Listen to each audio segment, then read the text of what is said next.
ये बताइएगा chairman senate आपको कौन बनता हुआ नजर आ रहा है? काकड़ साहब दोबारा बन सकते हैं? और साथ ही ये बताइएगा अली अमीन गंडापुर साहब इस वक्त जो है वो केपीके में वजीर आला है, तो आपको क्या लगता है जिस तरीके से उनकी जानिब से स्टेटमेंट आ रहे हैं, क्या वो अपनी जो है वो मुद्दत केपीके में पूरी कर पाएंगे? नहीं, ना वो अपनी मुद्दत पूरी कर पाएंगे। परेशानियों का टाइम रमज़ान के बाद उनके लिए शुरू हो जाएगा। जो भी 9 मई के अंदर नॉमिनेटेड हैं, कोई भी आईनी तरमीम या आर्मी एक्ट में कोई चीज़ की ज़रूरत पड़ेगी तो वो होनी चाहिए भी और हो भी जाएगी और होगी भी। 9 मई के अंदर किसी को स्पेयर नहीं किया जाएगा।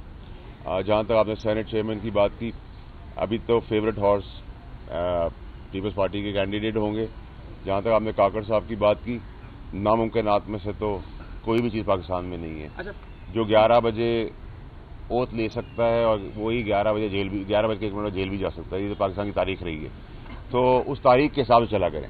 अच्छा, ये बताएं कि आप जैसे किसी पार्टी से बिलोंग भी नहीं करते, तो क्या सिंध में ये इम्कान मौजूद है कि सेनेट के इलेक्शन के दौरान खरीदो फरोख्त भी हो सकती है? देखिए, खरीदो फरोख्त तो हमेशा पाकिस्तान के अंदर, चाहे वो जनरल इलेक्शन हो या ज़िमनी इलेक्शन हो या ये इलेक्शन हो, ये तो नॉर्म रहा है।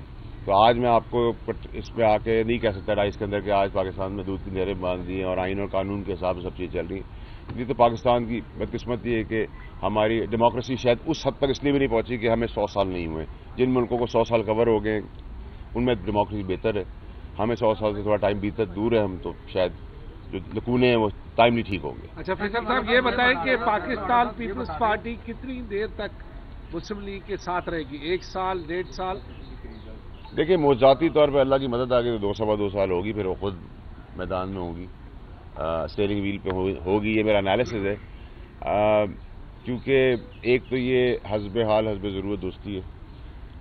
इसके अंदर पीछे आपने देखा है माजी के अंदर इलेक्शन के आखिरी दिन तक भी क्या होता रहा, और 20 साल में जो मियाँ साहब ने जरदारी साहब के साथ किया है, उसके बाद उनके लिए भी बड़ा मुश्किल काम है कि वो भूल जाएं सारी चीज़ें। तो ये बेहयाई और बेशर्मी की सियासत हमने हमेशा की है पाकिस्तान के अंदर, तो वही अब चल रही है, आगे भी देखते कब तक चलेगी। फैसल साहब, ये बताने जिस पार्टी से आप बिलोंग करते थे, आप उससे थोड़ा दूर हैं, जो लोग उस पार्टी को छोड़ कर गए थे वो भी वापसी के लिए रास्ते देख रहे हैं, आप भी उस पार्टी की तरफ आएंगे या किसी और पार्टी को ज्वाइन? देखिए अपनी को पार्टी बनाएंगे? मैंने तो ना, मुझे तो पार्टी से निकाला गया था सच बात करने के लिए, ठीक बात करने के लिए, खान साहब को इस भंवर से बचाने के लिए मुझे निकाला गया था। और मैं उस वक्त निकला था जब पाकिस्तान तहरीक इंसाफ आसमान पे थी और खान साहब का कद काट चांद पर था। तो मैं तो बहुत पीक पे जब थे तब निकाला गया। जो बाकी वक्ती बटेरे जो आज अपनी दास्तानें सुना रहे हैं, किस्से कहानियाँ कर रहे हैं अवाम के आगे कि हमें ये हो गया तो हमें ये इस तरह किया तो हम मजबूर हो गए, तो बेशर्म बेहयाओं को इतनी हया होनी चाहिए कि जैसे मैंने अहल होने के बाद सीट पे रिजाइन किया, किसी का बाप भी मुझसे रिजाइन नहीं करवा सकता था। आपको पता है, अभी भी जो पीटीआई के टिकट पे बैठे हुए हैं और पीटीआई की जड़ें भी काट रहे हैं, उनके खिलाफ बयान भी दे के बैठे हैं, वो क्योंकि टिकट पीटीआई का था, मैंने टिकट पीटीआई को वापस किया। चेयरमैन साहब का टिकट था, मैंने वापस किया। और आपको याद होगा कि मेरे जो ओपोनेंट थे उनको हटाया गया, मुझे बहाल किया गया, फिर मैंने रिजाइन किया। तो मैं तो समझता हूँ कि असूल की सियासत जो आज मासूम रोते हुए बच्चे जो हैं वो ये ना बताएं कि 9 मई में उनके साथ क्या हुआ, तो वो हाथ उठा के आ गए और वो छुपे हुए थे और उनके साथ बहुत कुछ हुआ। उनको कहे हया ये है कि अगर तुमने खिलाफ बात की है और तुम मानते हो, उस कुर्सी से भी हटो जो तुम्हें पार्टी नहीं दी थी। तो ये हया और गैरत तो है नहीं पीटीआई के अंदर जो सीटों पे बैठे हुए हैं।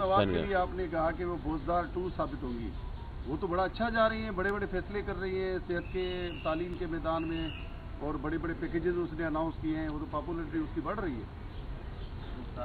देखिए, मैंने तो, आपने सर थोड़ा सा गलत कहा, मैंने ये कहा था कि सूबा स्टार प्लस उसमें बुजदार 2 नंबर 1। नंबर 2 ये कि बहुत ज़बरदस्त फैसले हुए। मैं अभी देख रहा था कि नौकरियां चांद से मिलना शुरू हो गई हैं, सूरज आ गया था तो फिर अगले दिन के लिए नौकरियां चली गई हैं। और मेरा ख्याल है कि वो जो तस्वीरें लगा रही हैं वालिद मोहतरम की, वो अब आपको 3 डब्बे और थैली और उसमें नजर आएंगे। बहुत अच्छा तरीक़ेकार है। तो आपने कहा कि उनकी पॉपुलैरिटी बढ़ गई है, तो वो सर अब आपसे कैमरे से हट के मैं अभी गुजारिश करूंगा कि जरा मुझे भी बताएं कि पैमाना क्या है।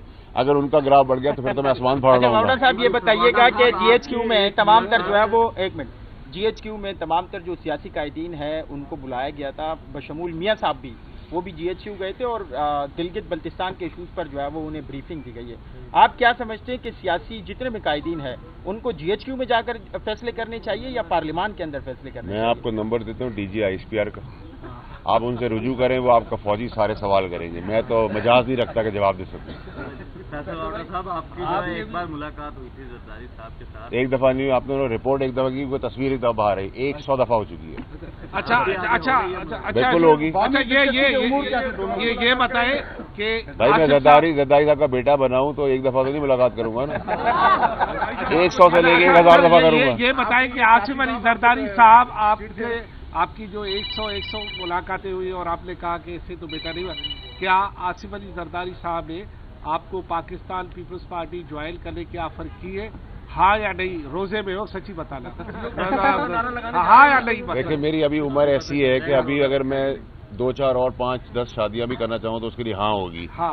तो इसी तरह जब तक मेरी उम्र है, जब तक तेजी चल रही है अल्लाह की तरफ से, उनकी तरफ हो या कोई और पार्टी हो, मैं भी उनको वेलकम कर सकता हूँ और वो भी मुझे वेलकम कर सकते हैं। तो जैसे रिश्ते का एक एज होती है ना, वैसे सियासत की भी एक एज होती है, तो मेरी एज अभी काफी है उसके अंदर। कहाँ वेलकम करेंगे? अभी तो मैंने घर में किया था, आपने दिल में किया है। और कुछ सवाल? आपने जब आप PTI में थे शुरू में, उस वक्त आपने ये कहा था कि बैरून मुल्क से लोग यहाँ नौकरियां करने। हाँ, मैंने एक गलती की है सिर्फ सियासत के अंदर, वही मैंने माजरत भी कर ली थी। अब मैं कह रहा हूँ सब बैरून मुल्क सियासतदान भी चले जाएंगे।